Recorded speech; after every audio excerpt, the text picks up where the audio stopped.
గల్వాన్ లోయలో 20 మంది మన సైనికుల్ని చైనా సైనికుల దాడి చేసి చంపిన తర్వాత భారతదేశంలో చైనా పట్ల తీవ్రమైన భావోద్వేగం ఎమోషన్స్ రగిలాయి, రెచ్చగొట్టబడ్డాయి కూడా. బాయ్కాట్ చైనా అన్న నినాదం పెరిగింది. చైనా వస్తువుల్ని బాల్కనీల నుంచి పడేసిన ఫొటోస్, విజువల్స్ కూడా సోషల్ మీడియాలో చక్కర్లు కొట్టాయి. అర్నబ్ గోస్వామి లాంటి వాళ్ళైతే మామూలుగా టీవీ షోలు జరపలేదు. అసలు చైనా యాప్ల్ని మోడీ ప్రభుత్వం నిషేధించింది, టిక్ టాక్ లాంటి వెరీ పాపులర్ యాప్ను కూడా. సో ఇదంతా మనం చూసాం. సో ఇక చైనాను ఎక్కడ కొట్టాలో అక్కడ కొడుతున్నారు. చూడండి, చైనాకు తెలిసి రావాలి, మనం చైనా పైన ఎందుకు ఆధారపడాలి అని అన్నారు. కట్ చేస్తే ఇటీవల బడ్జెట్కు ముందు ఎకనామిక్ సర్వేలో కేంద్ర ప్రభుత్వం పార్లమెంటుకు సమర్పించిన ఎకనామిక్ సర్వేలో చైనా నుంచి పెట్టుబడులను ఆకర్షించాలి అని ప్రత్యేకంగా పిలిపించారు. సో ఏం జరుగుతోంది మరి? ఎక్కడ పోయింది యాంటీ చైనా సెంటిమెంటు? ఎక్కడ పోయింది యాంటీ చైనా పొలిటికల్ రెటోరిక్, రాజకీయ వ్యాఖ్యానాలు? అన్ఫార్చునేట్లీ ఇప్పటికీ భారతదేశం చైనా పైన ఆధారపడడం కొనసాగడమే కాదు, మోడీ ప్రభుత్వం అధికారంలోకి వచ్చాక అది పెరిగింది కూడా. ఇప్పుడు ఇండియాస్ లార్జెస్ట్ ట్రేడింగ్ పార్ట్నర్గా చైనా మారిపోయింది. సో ఈ బాయ్కాట్ చైనా తర్వాత అమెరికా నెంబర్ 1 పొజిషన్కి వచ్చి చైనా నెంబర్ 2 పొజిషన్కి పోయింది. ఇప్పుడు తాజాగా వస్తున్న గ్లోబల్ ట్రేడ్ డేటా అయితే చైనానే మళ్ళీ నెంబర్ 1లోకి వస్తుంది. మీకు గ్లోబల్ ట్రేడ్ రీసెర్చ్ ఇనిషియేటివ్ వారి డేటా ఇటీవల విడుదలైంది. ఈ డేటా ప్రకారం జనవరి జూన్ 2024 అంటే ఈ క్యాలెండర్ ఇయర్లోని మొదటి 6 నెలలు 6 months చూస్తే చైనాకు భారతదేశం చేసిన ఎగుమతులు $8.5 బిలియన్, అంటే $850 కోట్ల. కానీ చైనా నుంచి మనం దిగుమతి చేసుకున్నది $50.4 బిలియన్, అంటే 5,040 కోట్లు. 5,000 కోట్ల డాలర్ల మేరకు మనం ఇంపోర్ట్ చేసుకున్నాం.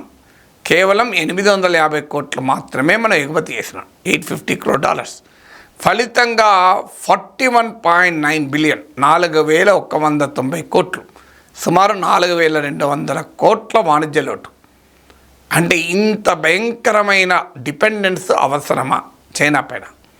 ఒకవైపు సరిహద్దు పైన మనకు చైనాకు వివాదం ఉండగా యాంటీ చైనా వ్యాఖ్యలు, యాంటీ చైనా సెంటిమెంటు, అధికార బీజేపీ నేతలు ప్రతిపక్షాలను మాట్లాడితే మీరు చైనా ఏజెంట్లు, చైనా ఆనందపడుతుంది మిమ్మల్ని చూసి అని మాట్లాడుతుంటారు. కానీ ప్రభుత్వం ఏం చేస్తోంది? చైనాను మరి ఆపుతుందా?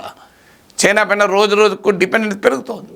ఈ global trade research initiative data ప్రకారం భారతదేశం దిగుమతి చేసుకునే ఇండస్ట్రియల్ గూడ్స్ ఇంపోర్ట్స్, పారిశ్రామిక వస్తువుల దిగుమతుల్లో 29.8% చైనా నుంచే, అంటే నియర్లీ 30%, అంటే ప్రతి 3లో 1. ఇంత ఓవర్ డిపెండెంట్ చైనా పైన ఉండడం శ్రేయస్కరమా? ప్రపంచమంతనోమో చైనా ప్లస్ స్ట్రాటజీ అనుసరిస్తూ చైనా నుంచి మ్యానుఫ్యాక్చరింగ్ను ఇతర దేశాలకు తరలిస్తుంది. అది వియత్నాం కావచ్చు, భారతదేశం కావచ్చు. యాపిల్ లాంటి వాళ్ళు ఇవాళ చైనాను వదిలేసి మన దేశంలో కూడా ప్రొడక్షన్ మొదలుపెట్టారు. కానీ మనం మాత్రం ఇంకా మ్యానుఫ్యాక్చరింగ్ గూడ్స్ కొరకు చైనా పైన ఆధారపడుతున్నాం. మనం చూసాం కోవిడ్ టైంలో అజిత్రోమైసిన్ లాంటి ఒక సింపుల్ యాంటీబయాటిక్ కూడా కాస్ట్లీ అయిపోయి దొరకని పరిస్థితి. కారణం దాంట్లో వాడే రా మెటీరియల్ చైనా నుంచి రావాలి. మన పారాసిటమాల్ సింపుల్గా జ్వరానికి వాడే మందులో వాడే రా మెటీరియల్, ముడి పదార్థం, ఇంటర్మీడియరీ చైనా నుంచి రావాలి. భారతదేశం ఒకప్పుడు ఈ రా మెటీరియల్స్, ఇంటర్మీడియట్స్ తయారు చేసేది. కానీ ఇప్పుడు మన యాక్టివ్ ఫార్మాసిటికల్ ఇంగ్రీడియంట్స్ అంటారు, ఏపీఐ. ఇప్పుడు భారతదేశం తన ఏపీఐ అవసరాలకు, అంటే మందులు తయారు చేస్తానికి కావాల్సిన రా మెటీరియల్కు 70-80% చైనా పైన ఆధారపడుతున్నాం. పోనీండి, ఇదేమైనా బ్రహ్మ విద్య, మనం దేనికి చైనా మీద ఆధారపడుతున్నాం? ఏదో క్రిటికల్ టెక్నాలజీస్, మనకు ఆ టెక్నాలజీ లేదు. ఆ టెక్నాలజీ మనము దిగుమతి చేసుకోగలిగితే దాన్ని ఉపయోగించుకొని మనం ఇంకా అద్భుతమైన టెక్నాలజీలు చేయవచ్చు అంటే వీ కెన్ అండర్స్టాండ్. ఒక చైనా పై నుంచైనా టెక్నాలజీ తీసుకొని దాన్ని మనం మరింతగా సమర్థవంతంగా మన దేశ అవసరాలకు వాడుకుంటే అభ్యంతరం లేదు ఒక రకంగా. కానీ విచిత్రం ఏంటంటే ఇప్పుడు GTRI global trade research institute data ప్రకారం మనం గొడుగులు ఛత్రీలు కూడా చైనా నుంచి తెప్పించుకుంటున్నాం. ఎంత బాధేస్తుంది, ఇక్కడ మన దగ్గర గొడుగులు తయారు చేయరాదా? అలాగే టాయ్స్, పిల్లలు ఆడుకునే బొమ్మలు, అలాగే మ్యూజికల్ ఇన్స్ట్రుమెంట్, ఇప్పుడు సంగీత్, మన వీణ, గిటార్ ఇలాంటి మ్యూజికల్ ఇన్స్ట్రుమెంట్స్ కూడా మన చైనా నుంచి దిగుమతి చేసుకుంటున్నాం. ఈ పనులు చేయరదా? మన బొబ్బిలికి వెళ్ళండి, మన బొబ్బిలి వీణ, మన కొండపల్లికి వెళ్ళండి, నిర్మల్కి వెళ్ళండి, అద్భుతమైన టాయ్స్ మన వాళ్ళు తయారు చేస్తారు. మరి ఎందుకు ఈ పరిస్థితి? మనం బొమ్మల కొరకు ఆఖరికి మన దేవతల బొమ్మలకు కూడా, విగ్రహాలకు కూడా చైనా నుంచే మనం దిగుమతి చేసుకుంటాం. మన సరస్వతీదేవి విగ్రహము బొమ్మల్ని కూడా చైనా నుంచి దిగుమతి చేసుకోవాలి. మరి అవసరమా ఆ రకంగా మనం ఆధారపడాలా? ఆఖరికి మనం బొమ్మలు తయారు చేయరాదా? మనకు సాధారణంగా ఫర్నిచర్ తయారాదా? ఒక చైర్స్ అండ్ టేబుల్స్, టాయ్స్ తయారు చేయరాదా మనకు? ఎందుకంత అద్భుతమైన నైపుణ్యం మన దగ్గర ఉంది కదా. మన ఈ రకమైన డిపెండెన్స్ ఎందుకు ఉండాలి? గొడుగులు ఏంటి? ఇవాళ రేపు రోడ్డు పైన ఉన్నవాడు గొడుగులు రిపేర్ చేసి ఇస్తాడు. రిపేర్ అయింది, వాడికి కాస్తంత స్కిల్ నిలిపితే మీరు మెటీరియల్ ఇస్తే గొడుగే తయారు చేసి ఇస్తాడు. అదేమన్నా అద్భుతమైన సెమీ కండక్టర్ సైన్సా, లేకుంటే ఏదేమైనా అది సాలిడ్ స్టేట్ ఫిజిక్సా? ఏంది వాళ్ళ గొడుగులు తయారు చేయని అర్థం. కానీ నాకు నేర్పితే నేను కూడా నెక్స్ట్ డే గొడుగులు అంబ్రెల్లా తయారు చేయగలుగుతా. ఏమున్నది అనుకో, క్లాత్, ఇన్ని పుల్లలు దీంట్లో పెట్టి ఇవ్వడం. దీనికి చైనా పైన ఆధారపడాలా మనం? అంటే చైనా గొడుగు కింద ఎందుకు బతకాలి మనం? దీనికి ఆన్సర్ ఉండాలి కదా. Why should we live under Chinese umbrella? We have our own umbrella. మన తలపైన గొడుగు కూడా మనం తయారు చేసుకోలేమా? మరి అది కూడా నరేంద్ర మోడీ ప్రభుత్వంలో చైనా పైన గొడుగుల కొరకు, బొమ్మల కొరకు, దేవుళ్ళ విగ్రహాల కొరకు మనం ఆధారపడాల్సిన పరిస్థితి ఉంటే మనం చెప్తున్న దానికి చేస్తున్న దానికి ఎంత తేడా ఒక్కసారి ఆలోచించండి. దీని ఫలితం ఏంటి? ఇది కేవలం ఏదో ఎమోషనల్ ఇష్యూ, దేశభక్తి ఈ అంశమే కాదు. డెఫినెట్గా దేశభక్తి, అందులో అనుమానం లేదు. స్వావలంబన, సెల్ఫ్ రిలయన్స్, మన భావోద్వేగాలు ఇవన్నీ ఒక ఫ్యాక్టర్. కానీ it is also an economic issue. దీని ఫలితంగా ఏం జరుగుతుందంటే micro, small and medium enterprises ఇప్పుడు అంబ్రెల్లాస్ తయారు చేసేది ఎక్కడ? ఓ పెద్ద బడా కార్పొరేట్ సంస్థలను తయారు చేయవు.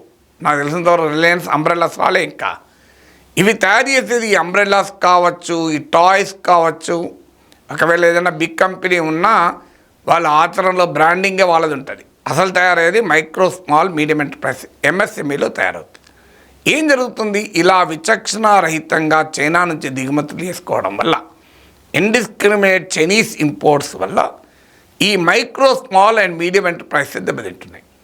మన దేశంలో హయ్యెస్ట్ ఎంప్లాయ్మెంట్ జనరేటింగ్ సెక్టార్ ఏదైనా ఉంది అంటే అది MSME.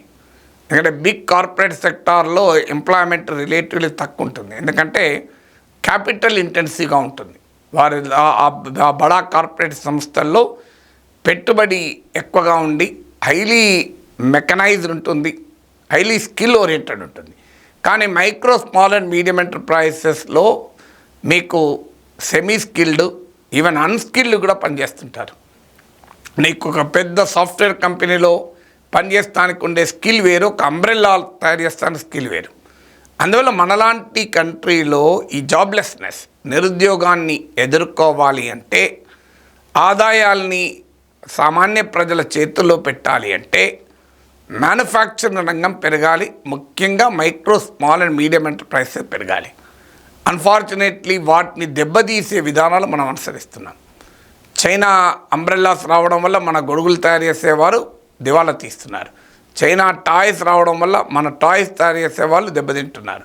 చైనా నుంచి మ్యూజికల్ ఇన్స్ట్రుమెంట్స్, సంగీతాన్ని, వాయిద్య వాళ్ళు అవి అలాంటివి మన దేశానికి దిగుమతి చేసుకోవడం వల్ల మన దేశంలో ఈ మ్యూజికల్ ఇన్స్ట్రుమెంట్ తయారు చేసే వాళ్ళు, హార్మోనియం, వీణ, గిటార్ ఇవి తయారు చేసే వాళ్ళు దెబ్బతింటున్నారు. సో ఇది డైరెక్ట్గా సాధారణ భారతీయుల లైవ్లీహుడ్స్, జీవనోపాధిని దెబ్బతీస్తుంది. చైనాలో ఎంప్లాయ్మెంట్ పెంచుతున్నాము, భారతదేశంలో ఎంప్లాయ్మెంట్ దెబ్బతీస్తున్నాము.